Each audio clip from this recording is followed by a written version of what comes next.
मन बड़बड़ करता है जब, और भजन गुनगुनाता है, दोनों में फर्क है। भजन गुनगुनाएगा तो समर्पण का भाव बढ़ रहा है, बड़बड़ कर रहा है यानी कि वहाँ पर कुछ क्लियरिटी कम है, थोड़ा कन्फ्यूजन है, तो बड़बड़ करेगा, सारी गड़बड़ इसलिए तो है, मन की बड़बड़ की वजह से। कल कल करता है, कल करूँगा तो बहुत कल कल चलती है, फिर बड़बड़ करता है, सब गड़बड़ होता है, तो ये तो मन के साथ होता है। मगर भजन गुनगुना रहा है यानी कि कहीं कुछ हो रहा है, कुछ बात समझ में आ रही है, सेल्फ के प्रति प्रेम जग रहा है, तो बहुत कुछ होगा। तो निर्विचार अवस्था तो है ही, मौन तो है ही, उसमें विचार उठते हैं और विलीन होते हैं। निर्विचार अवस्था लानी है ऐसा नहीं है, पता चलेगा आपको। निर्विचार अवस्था शुरू से है, उसमें कुछ चीज़ें उठती है, विलीन होती है। तो यह मत सोच के बैठ जाना विचार नहीं आना चाहिए कभी भी। विचार आएंगे, शरीर से काम करवाएंगे, मगर आप हमेशा जान रहे हो, कन्विक्शन है कि निर्विचार अवस्था में ही हो, मौन में ही हो, चलते फिरते मौन में ही हो।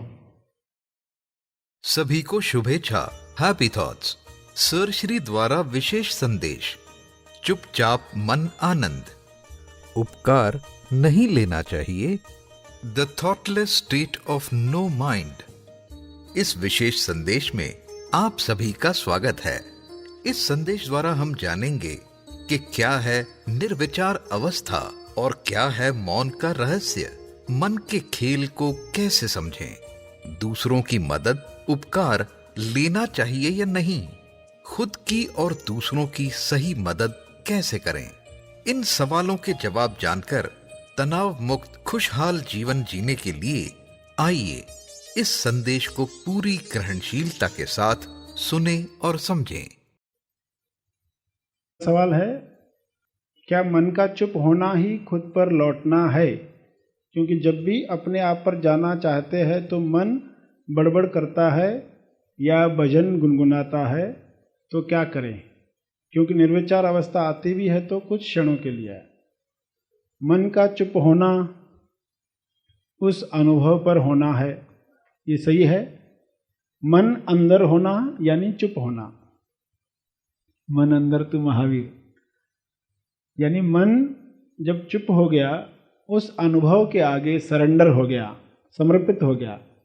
जब मन को पता चल गया कि उससे सिर्फ झुकना है, उसके बाद ही असली चीज प्रकट होगी, असली आनंद प्रकट होगा, जो पहले मन को समझ में नहीं आता। अगर आपको कहा जाए आप फिल्म पर जाओ, एक थिएटर में जाओ, आपको फिल्म देखने जाना है, और कैसा फिल्म में बैठना है, कुर्सी कैसे रखी गई आपकी कि पर्दा सामने है और कुर्सी का मुंह पीछे की तरफ कर दिया गया है, ऐसे आपको जाके बैठना है। और जैसे ही फिल्म शुरू होगी आपके कानों में रुई डाल दी जाएगी, आपके कान बंद कर दिए जाएंगे, और फिल्म होगी तो बहुत जोक्स होने वाले हैं, बहुत कॉमेडी होने वाली है, क्योंकि कॉमेडी फिल्म है। तो जब लोग सब हंसेंगे थिएटर में बैठे हुए, तब आपकी रुई निकाल देंगे, हंसना खत्म होगा तो वापस बंद कर देंगे। ऐसे आपको 3 घंटे बैठने हैं।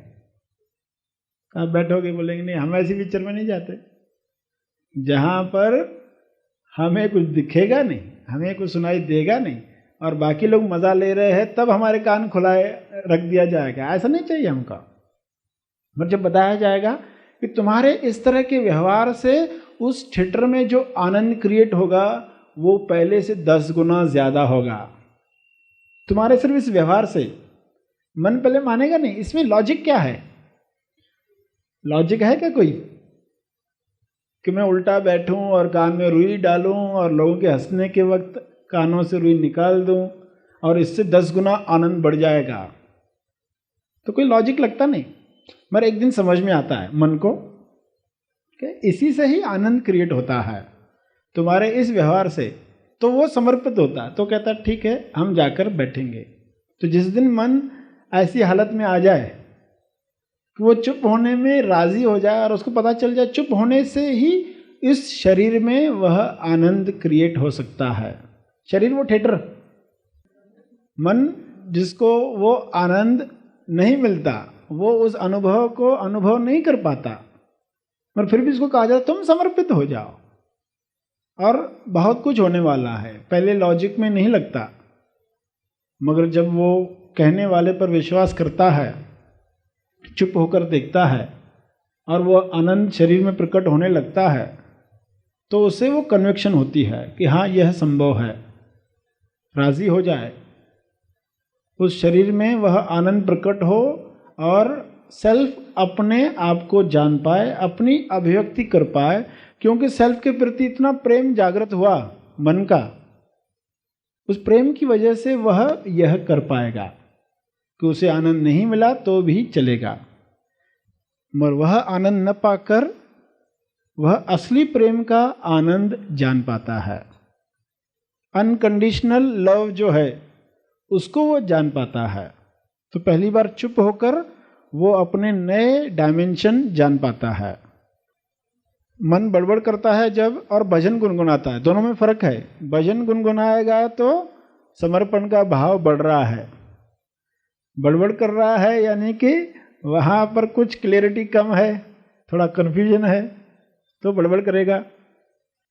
सारी गड़बड़ इसलिए तो है, मन की बड़बड़ की वजह से कल कल करता है, कल करूँगा तो बहुत कल कल चलती है, फिर बड़बड़ करता है, सब गड़बड़ होता है।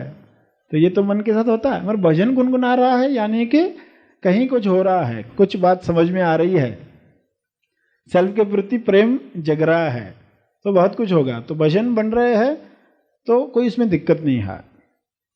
निर्विचार अवस्था आती भी है तो कुछ क्षणों के लिए, तो ये सही चल रहा है।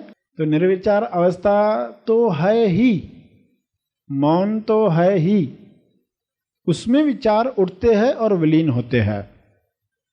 निर्विचार अवस्था लानी है ऐसा नहीं है, पता चलेगा आपको। निर्विचार अवस्था शुरू से है, उसमें कुछ चीजें उठती है, विलीन होती है। तो यह मत सोच के बैठ जाना विचार नहीं आना चाहिए कभी भी।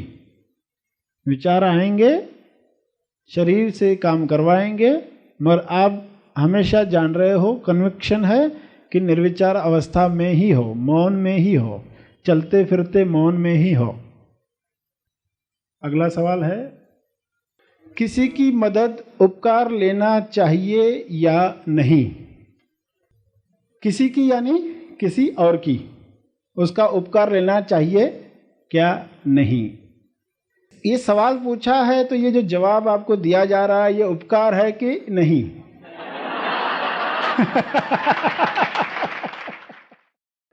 उपकार बोझ लगता है। किसी और ने हमें बताया, किसी और ने हमें मदद की, इसलिए हम दलदल से बाहर आ गए।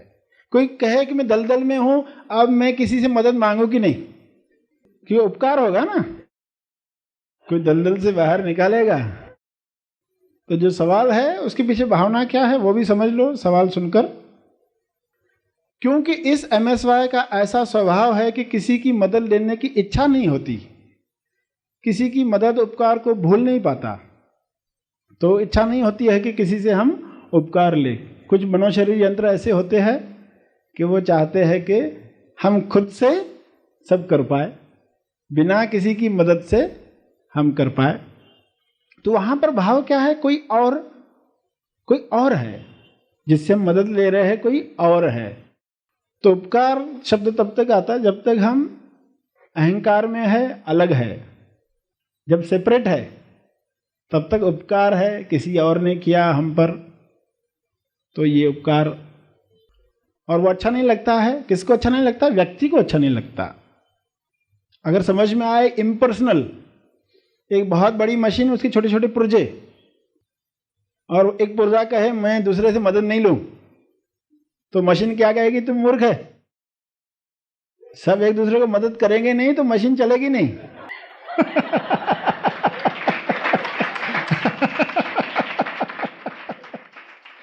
तो मशीन क्या कहेगी पुर्जे को कि तुम तुम्हारे लिए नहीं कर रहे हो, तुम मेरे लिए कर रहे हो।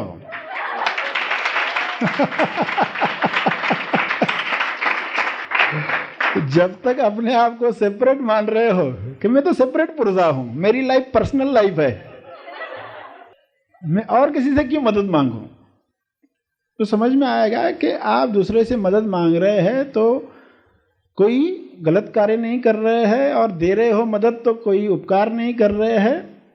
ये प्रेम की वजह से चल रहा है, एक ही मशीन का कार्य चल रहा है। तो जब ये क्लियर होगा तो इस तरह का बोझ नहीं लगेगा, उपकार नहीं लेना चाहते वाली जो बात है, क्योंकि ये होगा ही, विश्व एक ही फैमिली है, संसार एक ही परिवार है। किसी न किसी को विचार आएगा किसी न किसी की हेल्प करने का, तो एक दूसरे को हेल्प दी जाएगी, ली जाएगी। सेपरेट है तो अपने आप को इन्फीरियर फील करोगे कि मुझे मदद कर रहा है कोई। जब आप बच्चे थे उस वक्त क्या था, कितने लोगों ने आपको पाला पोसा। इंसान का बच्चा अगर कोई इसकी परवरिश न करे तो मर जाए, जानवरों के बच्चे तो जी लेते फिर भी, मगर इंसान कैसा है, बहुत कमज़ोर प्राणी, उसको बहुत कोई अटेंशन देता है तब जाकर वो बच पाता है।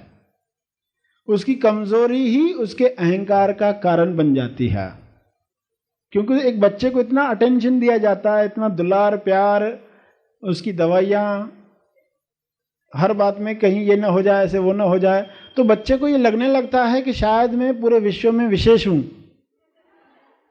मेरा इतना ख्याल रखा जा रहा है, शायद मैं किसी और प्लेनेट से आया हूँ। उसको ये नहीं समझता है कि तुम कमज़ोर हो, इसलिए तुम्हें इतना अटेंशन दिया जा रहा है। तो अपनी मूर्खता को नहीं देख पाता जब तक कोई बताता नहीं कि ऐसा है, और फिर उसके बाद इतने उपकार लेने के बाद कहता है मुझे किसी का उपकार अच्छा नहीं लगता।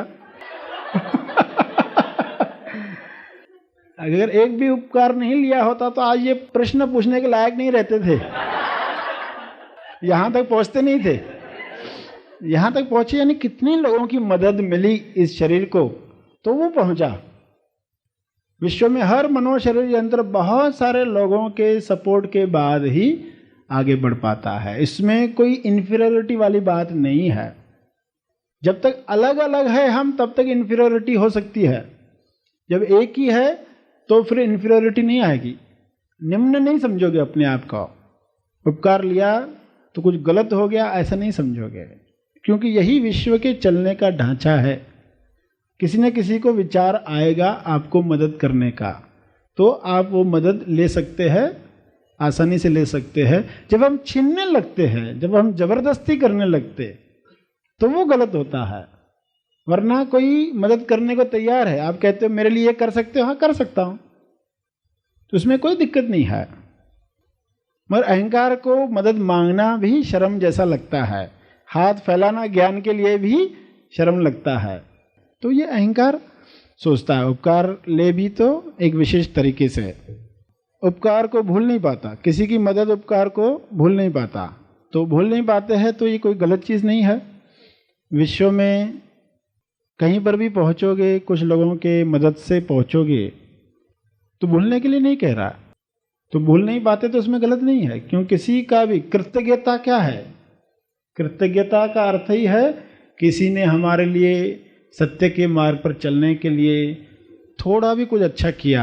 ग्रेटिट्यूड सेरेमनी होती ना, आप सभी को धन्यवाद देते हैं कि घर के ये फैमिली मेम्बर ने हमारे लिए खाना बनाया तो उसको भी धन्यवाद, सबको देते ना, तो उसमें गलत नहीं है।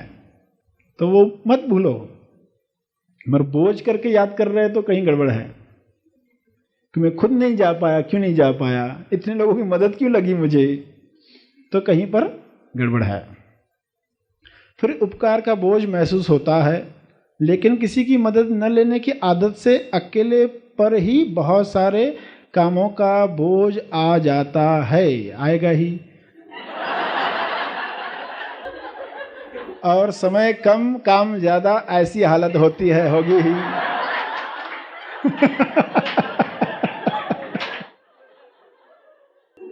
उस वजह से MSY को ठीक से आराम भी नहीं दे पाते, नहीं दे पाओगे। कृपया उपकार की टर्मिनोलॉजी क्लियर करें। तो टर्मिनोलॉजी बताइए आपको। टर्मिनोलॉजी क्या कि एक ही चीज है, जब तक दूसरा है तब तक उपकार है, जब दूसरा नहीं है तो कृपा है। तो टर्मिनोलॉजी क्लियर हो गई कि उपकार करके नहीं लेना है, कृपा करके लेना है। और याद रखना है, कृपा हमेशा याद रहे। कृपा याद रहेगी तो अहंकार को मोटा होने की कोई चांस नहीं है। अगला सवाल है, खुद की मदद से बाहर आ जाओ, यह तो आप कहते हैं, इसका गहराई से अर्थ जानना है। हर मदद से बाहर आ जाओ जब कहा जाता है तो उसका गहराई से अर्थ क्या है कि अगर इंसान खुद डूब रहा है और किसी को बचाने की कोशिश कर रहा है तो उसमें क्या होता है, वो बचा तो नहीं पाता और शायद वह ज़्यादा समय तक पर्सन पानी पर रहता, उससे कम समय में आपकी वजह से वह डूब जाता है। तो इसलिए कहा जाता है पहले खुद हर मदद से बाहर आ जाओ।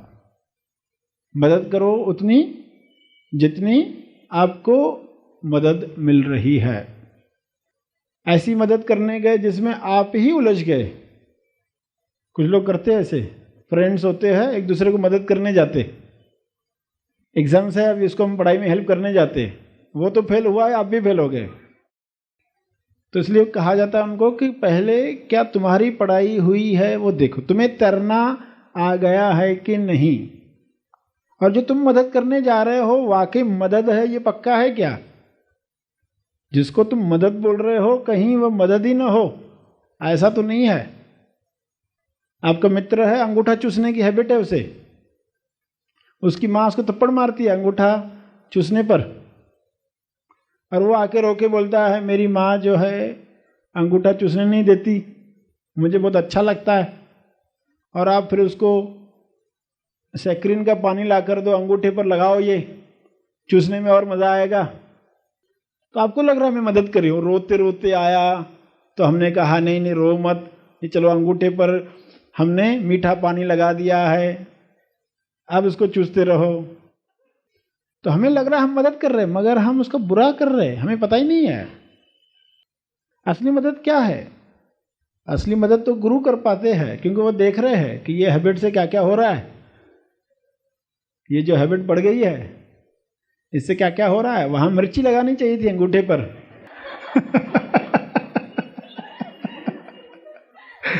मिर्ची लगाओगे तो पर्सन कहेगा नहीं तुम मेरे मित्र नहीं हो, तुम मेरे मित्र नहीं हो। तो सही मदद क्या है पहले हम जाने तो सही। इसलिए ये कहा जाता है कि कौन सी मदद करो जो आपको पता है कि हाँ ये वाकई मदद है। आपको पता है कि अगर हमने किसी को श्रवण का मार्ग बताया तो वो हेल्प है, ये आपको पता है क्लियरली, तो वो मदद कर सकते हैं उनको। क्योंकि श्रवण से चेतना बढ़ेगी, चेतना बढ़ेगी तो खुद प्रॉब्लम से बाहर आएगा। आप उसको प्रॉब्लम से बाहर ला रहे हैं तो कितनी बार लाओगे कि वो उसकी आदत पुरानी है। तो एक प्रॉब्लम से बाहर आकर दूसरे खड्डे में गिरता है, फिर आप दूसरे से निकाल दो तीसरे में गिरता है। आदत तो नहीं बदली आपने। तो इसलिए कहा जाता है कि मदद कर रहे हो वाकई मदद है, या कहीं आप भी उलझ रहे हो उसके साथ। तुमने मदद की तो क्या की मदद, तुमको लगा हमने तो बहुत मदद की, कोई मदद नहीं की। तो इसलिए ऐसे लोगों को कहा जाता है कि तुम मदद कर रहे हो वाकई वो मदद है क्या, जरा अपने आप से पूछो। अरे नहीं मुझसे दुख बर्दाश्त नहीं होता किसी का। अरे तुम हो कौन पहले वो जानो। अपने आप को दुखी करते जा रहे हो, वो दुख कैसे बर्दाश्त कर रहे हो। सेंसिटिविटी खत्म हो गई है पूरी, अपना दुख दिखाई नहीं दे रहा तुम्हें, संवेदनशीलता खत्म हो गई है। तो समझो तुम पहले उससे बाहर आ जाओ, फिर जब तुम भर गए, आनंद से भर गए, प्रेम से भर गए, तब तुम मदद कर सकते हो। तब तक इतनी मदद करो जो आपको कहा गया ये वाकई मदद है, वो मदद करो ना। उनको बताओ तुम ये करो। मित्र तो कहेगा सामने वाला नहीं नहीं मुझे इस तरह की मदद ऐसी ही चाहिए जैसा मैं चाहता हूं। तो उनको समझाना है कि तुम वाकई मित्र समझते हो। तो फिर जो चीज़ हमें आनंद दे रही है वो लेना सीखो, तो कई सारे लोग इमोशनली अटके हुए हैं, इमोशनली ब्लैकमेल होते रहते हैं, तो कब वो बाहर आएंगे? तो ऐसे लोगों के लिए कहा जाता है तुम हर मदद से बाहर हो क्या? नहीं हो तो तुम अटक जाओगे। किसी को दुख में, परेशानी में या समस्या में देख नहीं पाते, उस वक्त अपने पास कोई प्रायोरिटी के काम हो तो उन्हें छोड़कर दूसरों को मदद करे या नहीं करे। किसी को ना नहीं कह पाते तो क्या करे? तो जैसे बताया कि क्या करे क्या नहीं करे वाली बात हर सिचुएशन में अलग है। चेतना का स्तर तुम्हारा कैसा है, उस आधार पर डिसीजन लो। कभी देखोगे आप आसानी से किसी को समय दे पाए, कभी आपके पास समय नहीं है तो उस वक्त नहीं दे पाए, मगर पहले अपने आप से पूछो तुम्हारी चेतना का स्तर इस वक्त कैसा है। मदद करना बुरी बात नहीं है, किसी को समय देना अच्छी बात है, वो आपकी अभिव्यक्ति होनी चाहिए, वो अंडरस्टैंडिंग से होना चाहिए। अगर ये ब्लाइंडली हो रहा है और उसमें आप अटक रहे हो तो सरश्री ये नहीं चाहते। और हायर मदद भी कर पाओ, जितना आप ऊंचा उठोगे उतना ज़्यादा मदद कर पाओगे। तो वाकई मदद करना चाहते हो तो उतना ऊपर उठो। देख नहीं पाते, तकलीफ होती है अगर, तो पहले वो हमारा प्रॉब्लम है। तकलीफ हो रही इसलिए हम मदद कर रहे हैं क्या? कल तकलीफ नहीं होगी किसी की दुख देखकर तो नहीं करोगे। किसी की तकलीफ देखकर आपको दुख हो या ना हो, आपकी अभिव्यक्ति होनी चाहिए। वो मदद आपकी अभिव्यक्ति हो, प्रेम आपका स्वभाव है, इस वजह से हम किसी को मदद करते। जब ऐसी अंडरस्टैंडिंग जागृत होगी तो वो मदद आपको आनंद भी देगी, आपको अटकाएगी भी नहीं, सही मदद कर पाओगे।